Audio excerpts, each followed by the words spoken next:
Muy buenas noches y gracias por estar con nosotros. Tenemos un programa muy completo, como cada domingo tenemos un reportaje de investigación. En esta ocasión es respecto a los riesgos del celular. ¿Qué pasa cuando usted lo prende en un avión? ¿Qué pasa cuando usted lo prende en una bomba de gasolina? ¿Qué pasa con esos casos en que hay gente que se ha electrocutado utilizando celulares? También tenemos una entrevista más adelante con el dirigente PRDista Neney Cabrera, que ahora ha anunciado que quiere ser precandidato presidencial de ese partido. Pero por supuesto, arrancamos la noche de hoy con nuestro debate sobre el siguiente tema. El aborto, tema controversial en todo el mundo, está prohibido por la Constitución Dominicana. Sin embargo, actualmente ha generado discusiones debido a planteamientos que se han realizado sobre esto en el marco de la reforma del Código Penal. Por ello, es el tema de debate esta noche.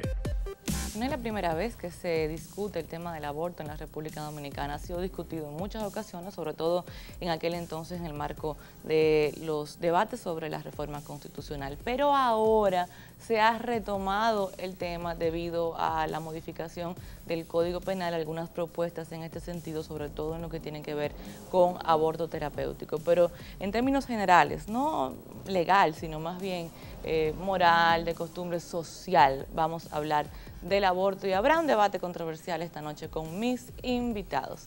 El abogado Orlando Gómez, bienvenido, buenas noches. ¿Cómo va todo, Leila? Un placer estar contigo aquí de vuelta. Gracias por estar aquí conmigo. Yo estoy también con el pastor Juan José Pérez, bienvenido, buenas noches. Muchas gracias, Leila, saludo a ti, saludo a Orlando. Que Juan José es odontólogo también, pero yo aprendí algo que yo no sabía, que ahí tiene otro nombre la odontología. Estomatología. Estomatología, yo no lo sabía. Gracias, aprendí una cosa nueva hoy.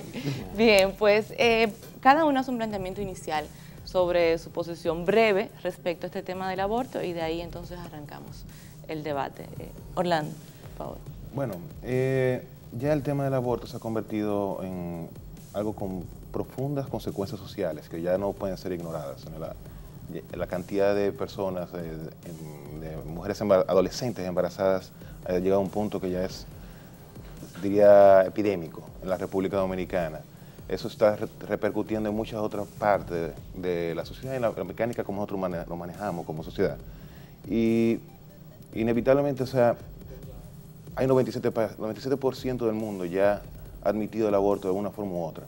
Entonces, tenemos que ya dar ese paso y aceptar que ciertas cosas no podemos borrarlas a base de leyes. Simplemente, inevitablemente va a llegar el momento en que el aborto va a tener que ser despenalizado casi en su totalidad. Bien, Juan José, ¿tenemos que dar ese paso? Bueno, yo entiendo que el tema del aborto, como la experiencia lo ha mostrado, es un tema difícil, definitivamente genera muchas emociones encontradas, pero además es un tema complejo porque no envuelve simplemente el tema del simple aborto. Creo que hay otros temas involucrados, como el tema de la revolución sexual, los derechos de la mujer, el feminismo, y sobre todo en el mismo núcleo, que es ahí donde quisiera llegar, que no es tan sencillo como hablar de un simple acto, está la dignidad de la vida y de cuándo comienza la vida, que yo diría que es básicamente el tema central o el corazón que ha abierto este debate. Bien, Orlando, entonces el tema de el inicio de la vida, la dignidad de la vida, aterrizándolo allí respecto al aborto, y estamos hablando de la vida del nonato, ¿verdad? Evidentemente, del embrión, el bebé, el nombre que le pongamos. ¿No crees que eso es demasiado importante para dejarlo de lado simplemente planteando una despenalización? Entiendo que ese es un tema que por el momento no va a tener una respuesta. Ni los teólogos, ni los filósofos, ni los biólogos han podido determinar con precisión cuándo nace la vida. Eso es un debate que no ha llegado a ninguna parte. Incluso la misma iglesia ha tenido su propio debate en cuanto a eso. Mucha gente no sabe que, por ejemplo, la Iglesia Católica permitía el aborto hasta lo que llamaban el feto animado, que era la posición aristotélica, y lo aceptó durante 15 siglos. Y no fue hasta el siglo XIX en que la Iglesia varió su posición a estar totalmente en contra de cualquier forma de aborto.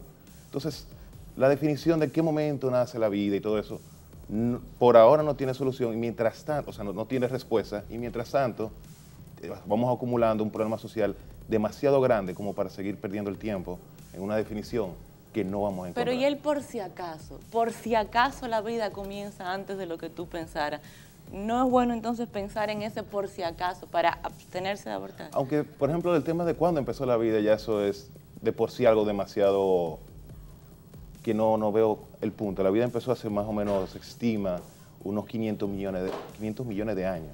Entonces, hablar ahora, de cuándo nace la conciencia, ¿qué definimos como vida? ¿La conciencia? ¿O la célula? O sea, ya comienzan a generarse ciertas complicaciones en esa pregunta que va a hacer que demos vuelta y vuelta y vuelta y sigamos ignorando lo que importa, que es el impacto social que tiene. O sea, por ejemplo, hoy en día se puede clonar a una persona con una caspa mía. Y eso, ya entonces, yo votar mi caspa implicaría un asesinato. No. Entonces, entramos en una definición tan compleja a la que simplemente no vamos a poder dar respuesta en el plazo adecuado para ya atender las cosas importantes que tenemos. ¿Tu posición respecto a lo que él ha planteado? Bueno, difiero un poco de Orlando, a quien respeto. Primero, creo que bíblicamente hablando, y yo sé que tal vez no es la postura que el mundo espera, porque cada uno debe tener una base epistemológica para su moralidad. De manera particular, donde me baso mi moralidad es en la Biblia, donde entiendo que Dios, el Creador, se ha dado a conocer y ha mostrado no solamente respeto por la vida del ser humano, sino que ha mostrado amor y preocupación por la vida, aún cuando está en el vientre de la madre. Pero no solamente eso, pasando al plano de la ciencia, me parece que hay muchos estudiosos de la ciencia que han concluido lo contrario. Muchos estudiosos de la ciencia entienden que la vida realmente, la vida humana, porque quisiera distinguir entre la vida humana y el resto de la vida, yo creo que hay algo especial en el ser humano, que la vida humana comienza en el mismo momento de la concepción. Y el argumento es el siguiente: una célula como un espermatozoide, un óvulo, que son células haploides, es decir, la mitad del número de cromosomas, lo que tiene un cigoto, básicamente nunca pasará a ser otra cosa que un simple espermatozoide o un óvulo. Pero cuando ambos se unen para formar un cigoto, que es una célula diploide, en esa célula diploide está toda la información, no solamente la genética, sino incluso la información fenotípica o de las características físicas de una persona que solamente tendrá una sola oportunidad para venir a la escena de la historia. O sea que tú condenas el aborto en cualquier momento desde la concepción. Correcto, ya entiendo, y quisiera ser cuidadoso porque creo, hablando con los pro vida, que creemos en que el aborto no debe ser aceptado, que a veces hemos llegado al extremo de decir que los que aprueban el aborto son asesinos. Hay que ser cuidadosos.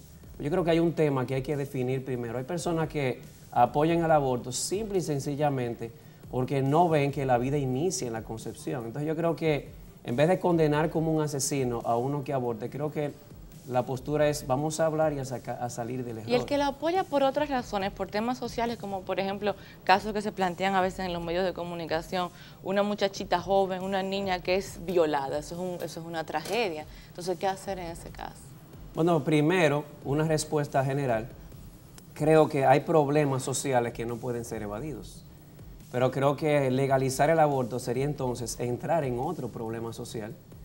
Y con relación a ciertos casos, como el que has planteado, como de una violación, yo creo que no puede ser pasado por alto. Sin embargo, las estadísticas hablan, y puedo citar varios estudios en Estados Unidos y aquí, donde el tema de la violación, aunque es una realidad y debe ser enfrentado, es una cortina de humo, en el sentido de que en Estados Unidos, en un estudio que se hizo en California, llegaron a la conclusión de que solamente 1% de las mujeres que iban a abortar eran por violación.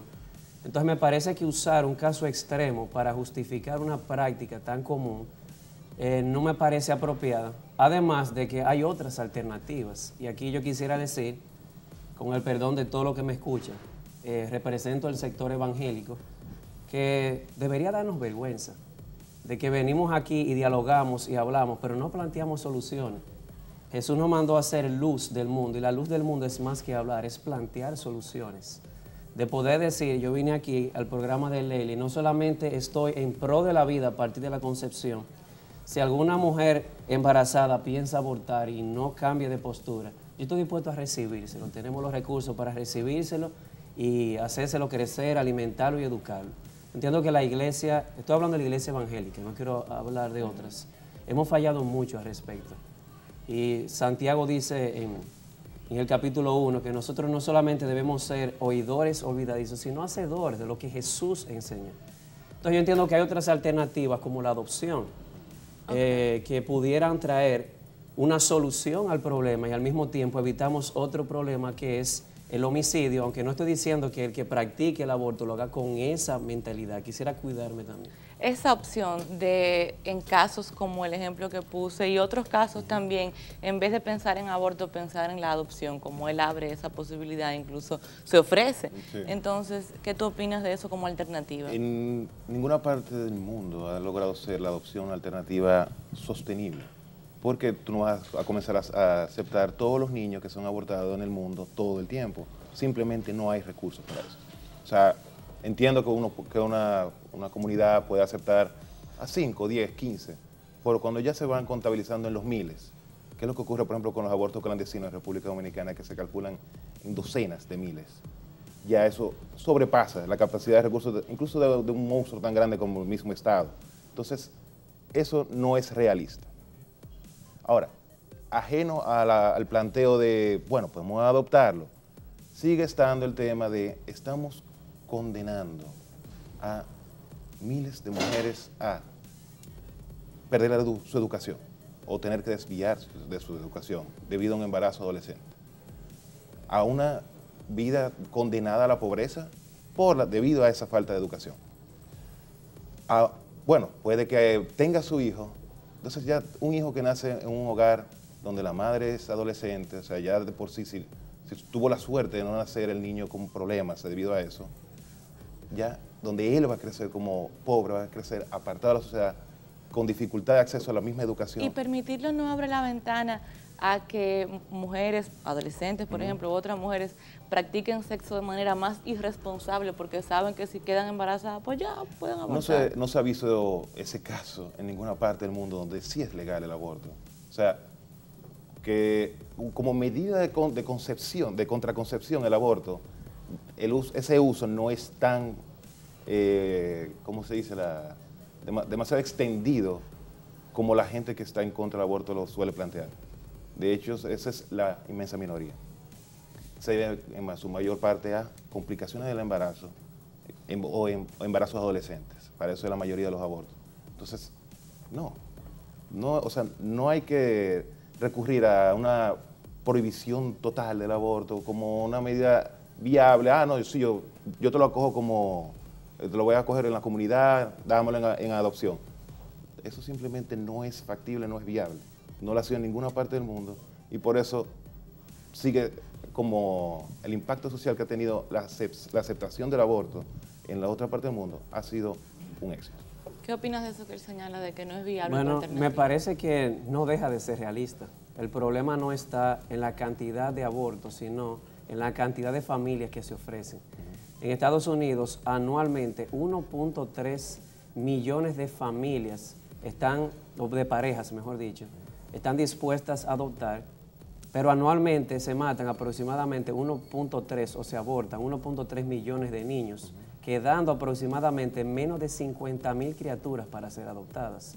Entonces yo entiendo que no deja de ser una problemática, pero no creo que sea tan poco realista como se piensa. Es simplemente pocos voluntarios para aceptar el reto de darle la oportunidad, como decía hace un rato. O sea, cuando uno pone a pensar en este cigoto, todas las informaciones, es una célula única que jamás en la vida volverá a tener la oportunidad de venir a la historia humana.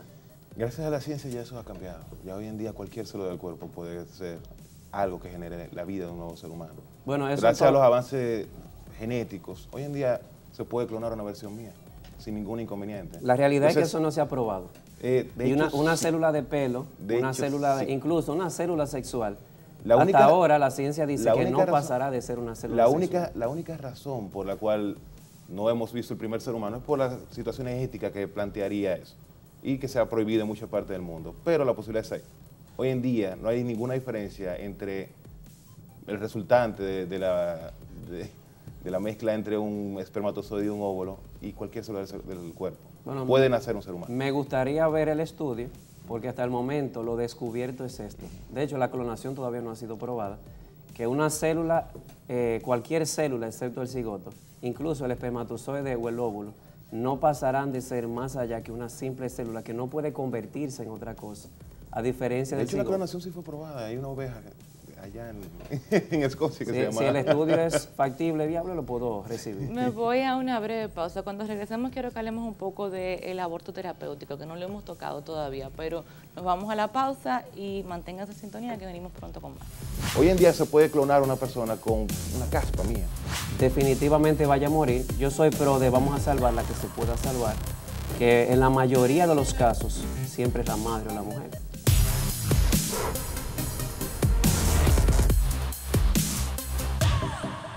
El debate esta noche sobre el tema del aborto con el abogado Orlando Gómez y el pastor Juan José Pérez. No hemos hablado del aborto terapéutico, que ha sido quizás la médula espinal del debate en República Dominicana. O sea, la posibilidad de complicaciones en el embarazo o incluso lo que le llaman embarazos ectópicos como una excepción a la prohibición del aborto. ¿Qué tú opinas de eso, Juan José? Bueno, primero quisiera decir que también es otra cortina de humo.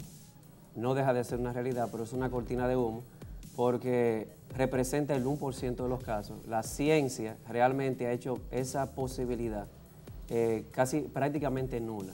Doctores especialistas dicen que en sus muchos años y décadas de experiencia no han visto ni un solo caso. Ahora bien, el ectópico que yo mencioné, un embarazo que se forme, por ejemplo, en la trompa de falopio, sí, correcto, es inviable, fuera de no lugar, van a hacer. Fuera de lugar. Entonces, lo que quiero decir es que con la ciencia es posible trabajar eso, pero en caso de que se dé, vamos a suponer, porque existe el 1% de la posibilidad de que la madre se vea en riesgo, yo creo que hay que distinguir entre abortar el bebé por la salud de la madre. En mi opinión no se trata de salvar una vida, sino de matar una vida. Ahora, en el caso de que una de las dos vidas definitivamente vaya a morir, yo soy pro de vamos a salvar la que se pueda salvar, que en la mayoría de los casos siempre es la madre o la mujer. O sea que, bueno, sí, tu posición es refrescante en términos de la posición que conozco de las personas de la religión evangélica, porque tú no dejas de reconocer una alternativa dentro del aborto terapéutico, ¿correcto? Es decir, si hay dos males, entendemos que debemos optar por el mal menor. Vuelvo y repito, no se trata de matar el bebé para la salud de la madre, se trata de que si realmente uno de los dos debe morir, preferible que muera uno y que mueran ambos. Y las estadísticas favorecen a la supervivencia de la madre. Sin embargo, Orlando, aunque como él plantea... O sea, no, pero, me parece muy llamativo que se plantee que son pocos casos o que, no sé, o que se puede arreglar por la ciencia. O sea, hay todo un índice. ¿Por qué te parece llamativo? Él incluso está de acuerdo parcialmente con el tema terapéutico. O sea, plantearlo como algo, no, eso pasa muy poco, no. Hay todo un índice de mortandad femenina del embarazo, de las mujeres embarazadas, que se evalúa en todo el mundo. Para mí es inconcebible decir, así que en el caso, eso de los abortos terapéuticos, una cortina de humo, pasa poco. Imposible. Imposible. O sea, la inmensa mayoría de las muertes de mujeres embarazadas es derivada de complicaciones con el mismo embarazo. O sea, que pudieron haberse evitado con un aborto hecho a tiempo. Entonces, decir eso que es una cortina de humo, que un 1%, no. Eso para mí no me parece que se corresponde con la realidad de los números que se plantean en un índice que se mide. Pero sin duda es una causal minoritaria entre las causales en todo el mundo por las cuales las mujeres abortan. Tanto esa como el ejemplo que puso de las violaciones. Lo cierto es que un porcentaje muy alto de las mujeres que abortan lo hacen porque no quieren tener el bebé. Exacto. Entonces, ¿no te parece que esa minoría no debería ser la razón por la cual se le abra una posibilidad tan amplia a esa mayoría que a veces actúa producto de la irresponsabilidad? Mira, aún sea con producto de la irresponsabilidad. Estamos hablando que la inmensa mayoría de las personas producto de irresponsabilidad son menores de edad, son adolescentes. República Dominicana, por ejemplo, tiene de los índices más altos del mundo de embarazos adolescentes. Ellas no estaban en capacidad, lamentablemente, el Código del Menor de aquí da vergüenza, pero ellas no estaban, porque no protege, no considera una violación si está dentro de 5 años, ¿qué dice? 5 años. Entonces, o si se casan. O si se casan con el viejo, o sea, no. O sea, ha sido una irresponsabilidad del legislador dominicano permitir ese tipo de ridiculez. Ahora, estamos hablando de menores de edad, que personas que en teoría legalmente se les reconoce que no tienen capacidad de tomar ciertas decisiones. Entonces, vamos a condenar a esa persona vamos a llamar a irresponsable por algo que ya no está en capacidad de determinar. No es lo correcto. Deberíamos nosotros poder detener el problema, plantearlo por lo que es y simplemente resolverlo. Lamentablemente, mierda, mucha gente ve el aborto como algo, estamos matando una vida. Mucha gente lo ve, me han quitado un problema. Entonces, una cosa y la otra, yo entiendo que no debería una sobreponerse una arriba de la otra. ¿Cómo abordamos ese problema de los menores? Bueno, primero quisiera responder. Okay. Lo del 1% no es un dato irreal, está basado estadísticamente. Ahora, si hay un estudio que pruebe lo contrario, estoy abierto a recibirlo. ¿El 1% de los embarazos el 1% o de los abortos? De los abortos, a causa de que la madre se ve en la decisión fulminante de que va a morir.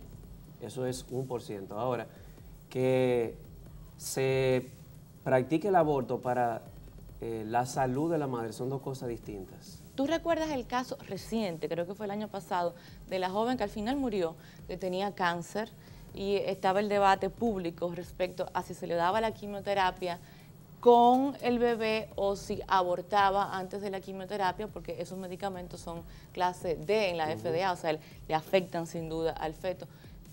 Tomando ese ejemplo como parámetro, en ese ejemplo, en que no es inminente, pero está en riesgo la salud de la madre, ¿qué posición tú tendrías?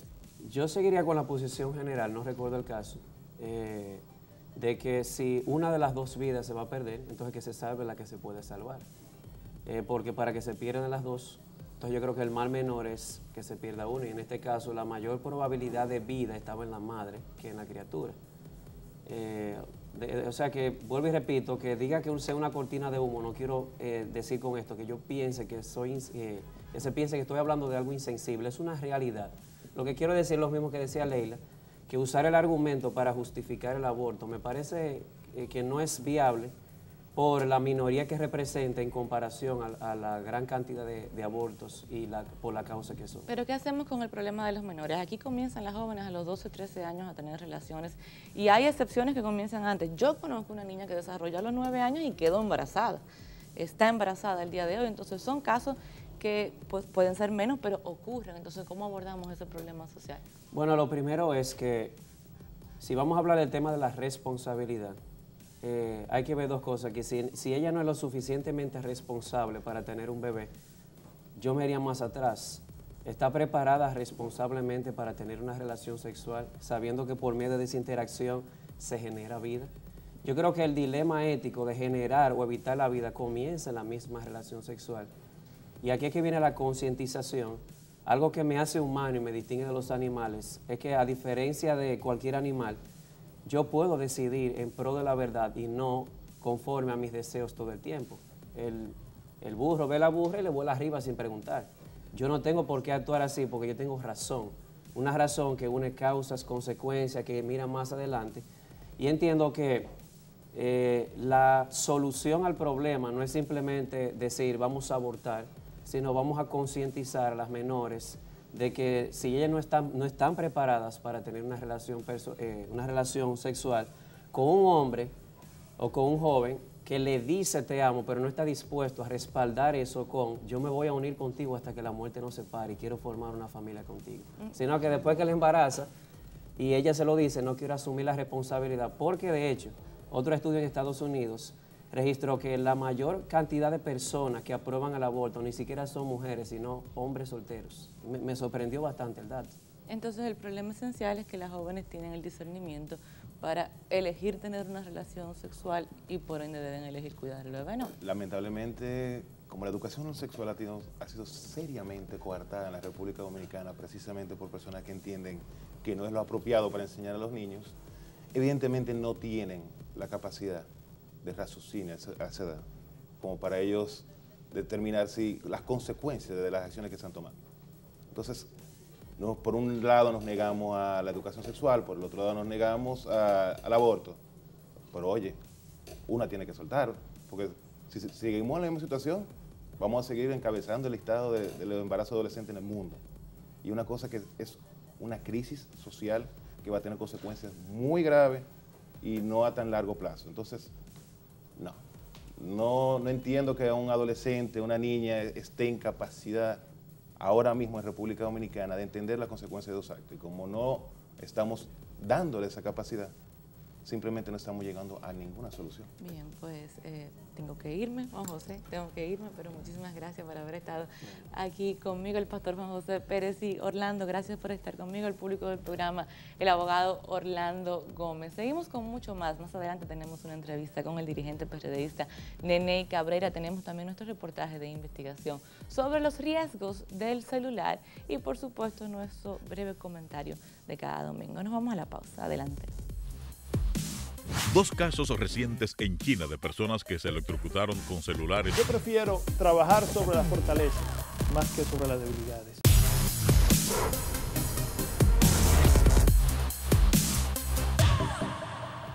Recientemente se aprobó el proyecto de ley que crea un Ministerio de Energía y Minas y muchas personas han estado discutiendo un aspecto principalmente de ese proyecto de ley aprobado, que es la creación de un viceministerio de energía nuclear. Ha sido todo un escándalo y un revuelo en las redes sociales con posiciones que lo critican y posiciones que lo justifican. Hay que tener mucho ojo con esto. Por un lado, hay que saber que en República Dominicana existe incluso una comisión que ha trabajado el tema de energía nuclear y la primera vez que se creó una comisión sobre esto fue en el 1954. Pero ojo, no se trata de energía nuclear producida por reactores, sino únicamente el trabajo en energía nuclear en el país que se ha hecho es aprobar permisos de importación y permisos de comercialización de material radioactivo para ciertas empresas, alrededor de 20 que lo utilizan en el país y que han sido licenciadas formalmente por el Estado.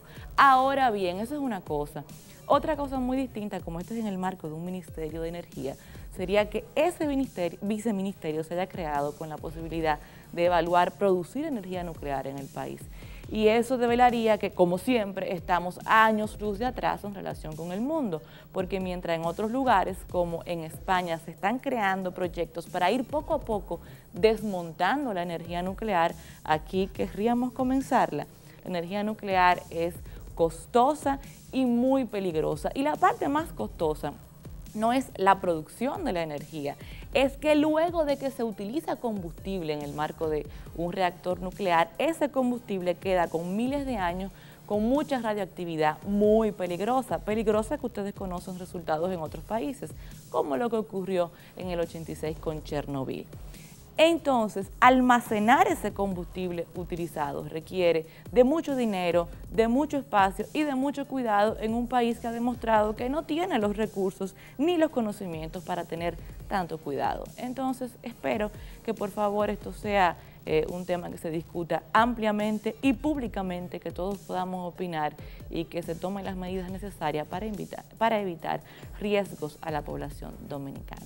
Vamos a ver un reportaje que tenemos sobre riesgos también, pero en este caso es el uso del celular. ¿Qué pasa en un avión? ¿Qué pasa en una bomba de gasolina? ¿Qué pasa con esos casos de gente que se ha electrocutado con cargadores falsos de celulares? Adelante.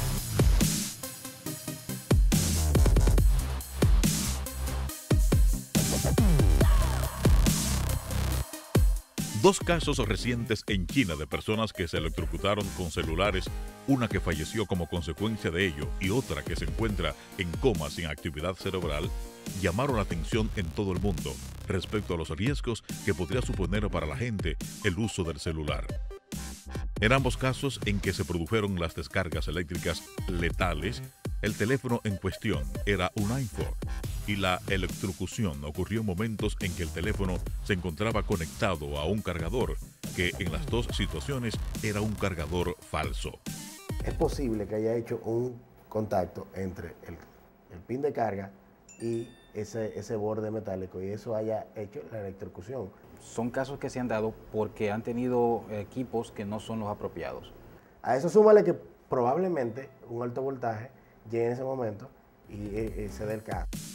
Cosas como estas sin duda generan pánico en la población y paranoia respecto al uso de estos teléfonos en determinadas circunstancias, lo que revive mitos y verdades sobre el celular, como lo que puede ocurrir cuando es encendido en un avión durante un vuelo o cuando es utilizado en bombas de gasolina.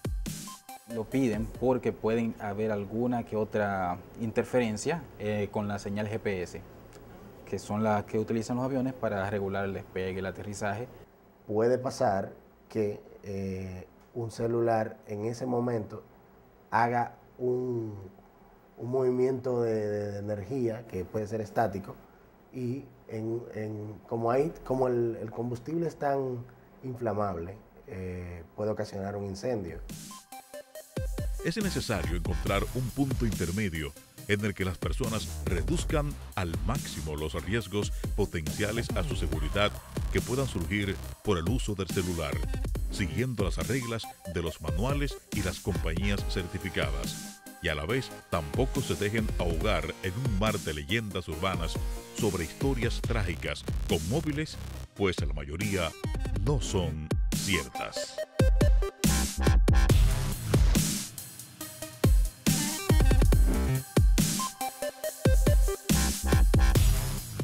Gracias por seguir en sintonía. Estoy con un amigo, hace mucho que no hablo con él y tiene novedades interesantes, dirigente PRDista, Neney Cabrera, que dijo en estos días que él va a ser precandidato presidencial del PRD. ¿Cómo estás? ¿Dijiste tú eso? ¿Qué dije yo eso? Sí. ¿Es mentira? ¿Es mentira? Buenas noches. Hola, Nena. Neney, ¿cómo te estás? sientes? Bien, gracias Qué a bueno. Dios. Precandidato Un gran presidencial. placer de estar aquí contigo. Ay, yo también tengo, bueno, mucho tiempo que no había conversado contigo. Entonces, Sí, eso como es te viste en la prensa y así sé más o menos en lo que tú estás. La Quiero última vez tú que me hablamos tú no cuentes. tenías hija. No. Y ahora tienes una. Sí, un año, mi Te Camila. felicito, muy linda, la he visto por foto. Gracias, gracias, mi Una bendición de princesa. Dios. Y el PRD no estaba en crisis la última vez que hablamos. Ya tú sabes Estaba si un la cosa ha poquito- cambiado. Un poquito más alineado. Así mismo. ¿Qué tú opinas de esto, de los problemas internos que en general siempre hay, pero que ahora se sienten como más agudos en el PRD? Mira, déjame empezar diciéndote que yo agradezco profundamente a todas las personas que me valoran a mí como un potencial candidato presidencial para el 2016. Pero yo he dicho que no podemos colocar las carretas delante de los burros. Y en el PRD ahora tenemos una crisis muy fuerte, de naturaleza nunca antes conocida dentro del partido. Y entonces lo primero que tenemos que hacer todos los dirigentes del partido es canalizar nuestras energías a resolver el problema que nos afecta, la crisis que afecta al PRD. Sí, pero estamos en el No se le da- 2013, eso a la vuelta de la Claro, esquina. pero es que no le hace un buen servicio al partido. Meter un ingrediente adicional a la crisis diciendo que uno aspira a ser candidato presidencial para el 2016.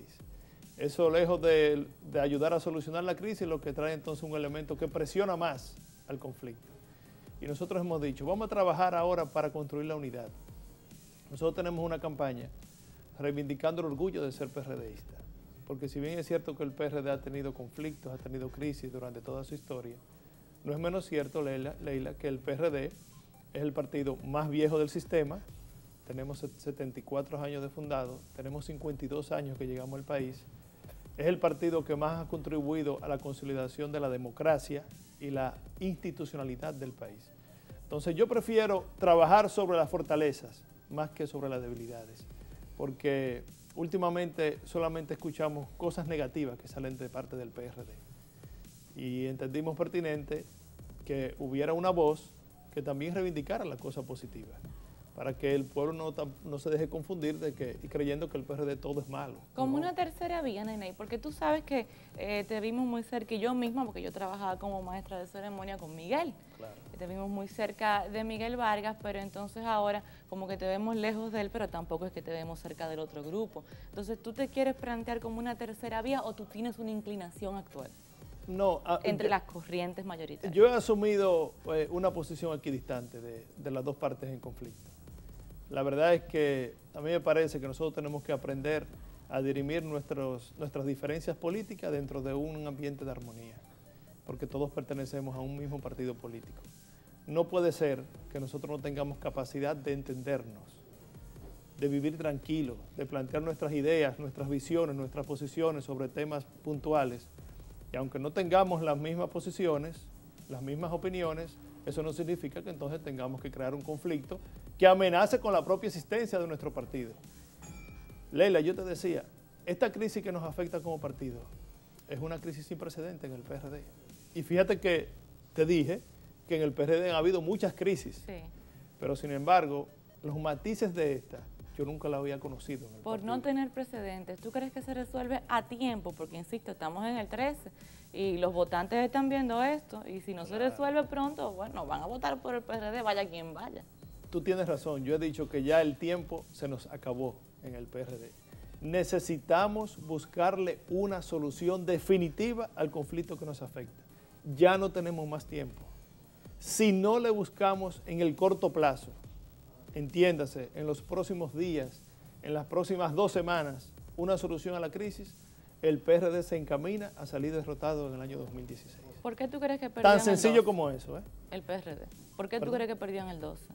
¿A qué tú atribuyes la derrota del 12? Una derrota siempre se da como consecuencia de múltiples factores, de múltiples errores que se cometen.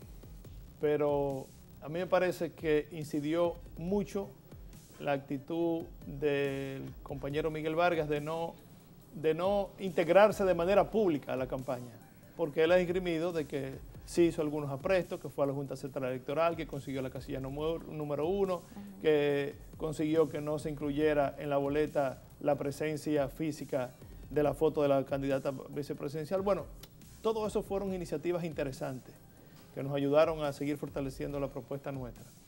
Pero todos hubiésemos querido, todos los PRDistas, que el compañero Miguel Vargas se subiera a la patana. ¿Y tú crees que hubiese ganado el PRD con eso?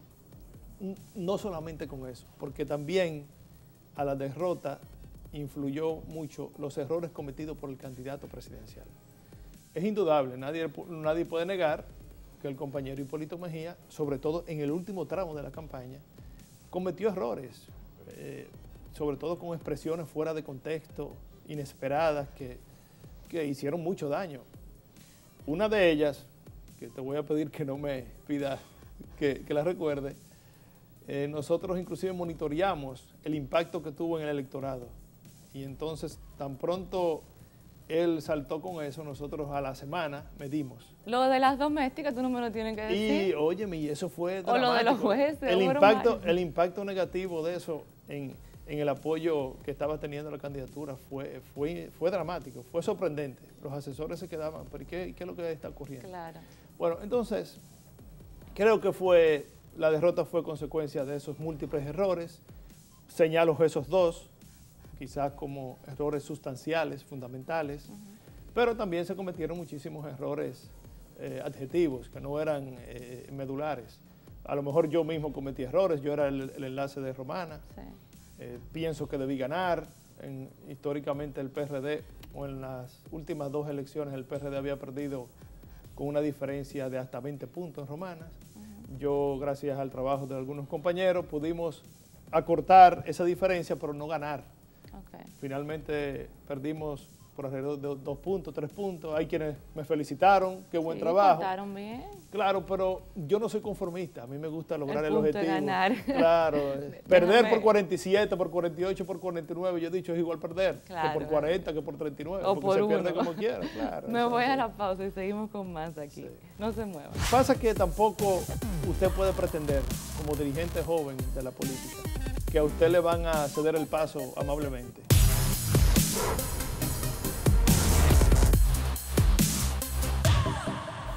Gracias por seguir la sintonía. Estoy con Enei Cabrera. Viejos robles es una expresión que se utiliza mucho para los partidos, pero sobre todo para el PRD. Y me refiero a gente que ha hecho mucho por el partido, pero ya por un tema de edad.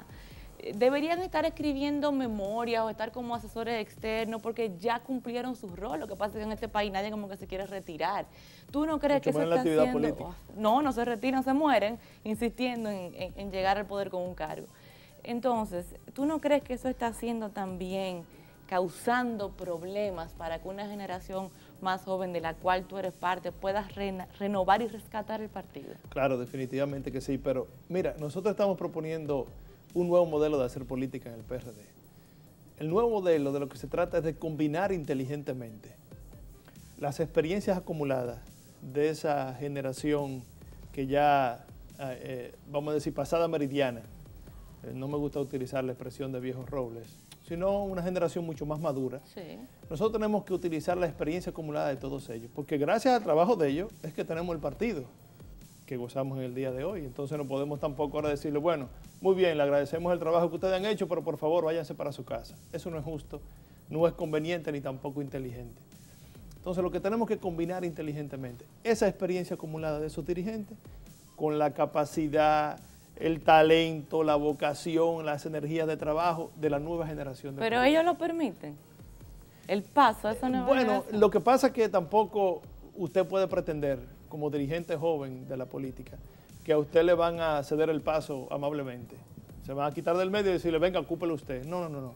Usted tiene que ganarse su espacio en base a su trabajo, a su talento, a su propuesta, porque tampoco, Leila, se le puede regalar espacios y posiciones a gente por el solo hecho de ser joven. Pero mire el ejemplo tuyo, o sea, tú te has ganado espacios.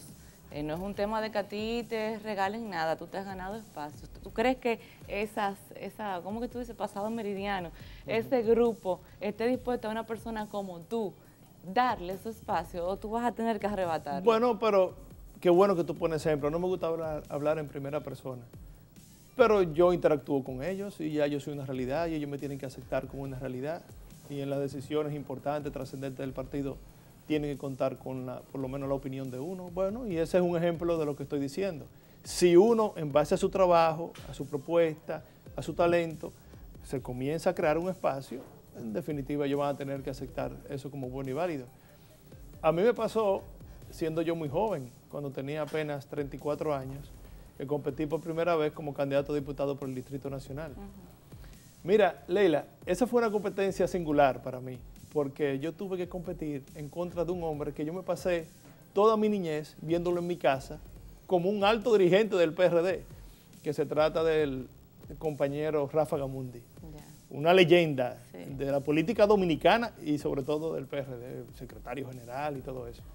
Bueno, y cosa de la vida, cuando tuve 34 años que me tocó ser candidato en representación de la juventud a diputado, tuve que competir precisamente, sobre todo a nivel interno, con Rafa Gamundi Cordero. ¿Y qué es lo que finalmente sucedió? Lo que se esperaba, un electorado joven se inclinó por un candidato joven y lamentablemente no lo favorecieron a él, teniendo todos los méritos acumulados, teniendo mucho más experiencia política que yo, teniendo una mejor propuesta, que evidentemente se iba a convertir quizás en un legislador con mucho mayor experiencia que yo, y sin embargo el electorado aceptó mi propuesta y no aceptó la de él. ¿Tú fuiste diputado en cuántos periodos? 2 periodos. Sí, yo salí en el año 2010 que no me presenté. O sea, ya tú tienes experiencia de Estado, un cargo electivo, tú quieres ser presidente, ¿verdad? Yo quiero primero construir Leila, vamos a construir la unidad del PRD y el nivel de participación que nosotros vamos a tener en el 2016. ¿Te gustaría eventualmente ser presidente de la República? Bueno, el objetivo final de todo lo que estamos desarrollando en la carrera política es evidentemente llegar a la posición cimera, a la posición más alta del Estado Dominicano. Eso sería un gran honor para cualquier político, que los dominicanos depositen la confianza de que usted dirija a la nación, que le dirija los destinos de este país. O sea que sí. Eso es igual que pasa como con los militares. Se enrolan en la carrera militar. Y quieren ser jefe de la Fuerza Armada. Y el objetivo siempre será llegar a general y ser ministro de las Fuerzas Armadas. Entonces, las aspiraciones, todos los políticos, el político que no tenga esa aspiración, entonces que deje esta actividad. Porque esta es una actividad que conlleva mucho sacrificio, que conlleva un gran compromiso social, y entonces uno tiene que saber que esto es una cosa seria. Esto no es que yo quiero ser político, a ver si quiero ser presidente para que me tiren muchas fotos y que me digan señor presidente. No, no, no, no, no. Mira, hay un libro que leí hace un tiempo que manifestaba de una cosa que se da que mucha gente los desconoce. Generalmente los candidatos en toda la parte del mundo, cuando logran y ganan las elecciones, entran en un periodo de depresión, se deprimen. ¿Por qué se deprimen, Leila? Porque van adquiriendo un nivel de compromiso, sobre todo en el desarrollo de la campaña, y van haciendo propuestas y van haciendo compromisos con sectores sociales, que cuando llega y gana, dice, bueno, yo gané ahora. Y se abruman, claro. ¿Y cómo yo voy a cumplir? ¿Cómo yo voy a quedar bien con todo este compromiso que ha asumido frente a la sociedad? Hablando de cumplir después que un candidato gana, tú como dirigente importante del principal partido de oposición, ¿cómo califica lo que va hasta ahora, ya casi un año, del gobierno del presidente Danilo Medina? A mí me parece que Danilo Medina ha hecho un gran esfuerzo por diferenciarse de su antecesor, Leonel Fernández. Y pienso que lo ha logrado. Tiene un estilo diferente, un estilo mucho más aterrizado, más cercano a la gente y además como que se ocupa del día a día, de las cosas más menudas de la dirección del Estado Dominicano. Evidentemente no era el caso del presidente Leonel Fernández. Ahora, siento que se han precipitado en algunas medidas que han tomado y entonces lo que denotan es mucha improvisación. Hay que tener cuidado con eso. La última, el tema de las 10.000 aulas en las escuelas públicas. Evidentemente eso fue una medida muy precipitada. Hay que darse cuenta de que el primer desembolso que se le hicieron a los ingenieros fue en enero, Leila. Estamos ya 7 meses después y nos damos cuenta que hay ingenieros que no han podido iniciar la obra, a pesar de que tienen ya el avance en sus cuentas.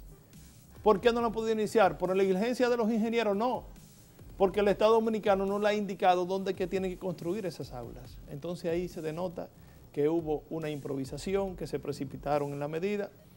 A lo mejor a mí me gustó la medida de sortear las escuelas, sobre todo con ingenieros locales. Esa fue una medida interesante. Pero ya ha salido a relucir que fue una medida muy improvisada, porque no se estaba preparado para construir las escuelas. ¿Algún otro aspecto que tú entiendes? Improvisación, el tema del anuncio del plan de seguridad ciudadana. Apenas 2 semanas después de haberlo anunciado, de manera precipitada, entonces sucumbió el plan y tuvieron que acudir a la vigilancia mixta, porque se dieron cuenta que 2 semanas después de haberlo anunciado, lo que hicieron los índices de delincuencia en el país fue dispararse. Entonces ahí hay otra improvisación muy marcada del gobierno de Danilo Medina. Y otra que casi la gente no recuerda fue el tema de Bahía de las Águilas. Sí. Ahí dieron un traspiés, dieron para adelante, tomaron unas medidas, después entonces tuvo que echar para atrás. Aunque la percepción fue buena al final para el público, porque eso se midió y la gente estaba contenta. Sí, pero es que yo he dicho, un gobierno no está para equivocarse. Bueno, todos tenemos derecho a equivocarnos, pero por eso usted tiene ministro, usted tiene consejero. Entonces, cada vez que un presidente va a tomar una medida, tiene que sopesarla mucho, tiene que pensarla, tiene que filtrarla por muchas mentes, muchas cabezas, para evitar equivocarse. Porque, ¿qué es lo que pasa en una relación pueblo-presidente, sociedad con el que dirige los destinos de la nación? Que usted presume que el que lo está dirigiendo no puede equivocarse, que el que lo está dirigiendo tiene una idea muy clara de cuáles son las medidas que tiene que tomar y hacia dónde vamos. Entonces, cuando el pueblo percibe que ese que nos está dirigiendo se ha equivocado varias veces, comienza a perder la fe, comienza a perder la esperanza y entonces ahí vienen los problemas sociales en los países. Pues, Nene, el tiempo se nos acabó, pero yo espero que la próxima vez que hablemos... Fue corta, una entrevista corta. Sí, pero se dijo muchas cosas. Yo espero que la próxima vez que hablemos el PRD esté mejor y ya podamos hablar de tus planes como candidato. Yo quiero decirle algo a los televidentes. Es verdad que tenemos una crisis difícil. Es verdad que ya el tiempo se nos agotó para buscarle una solución. Pero yo tengo fe de que en los próximos días, Leila, van a venir anuncios muy importantes que van a cambiar la percepción de que nosotros vamos a ir a perder las elecciones en el 2016.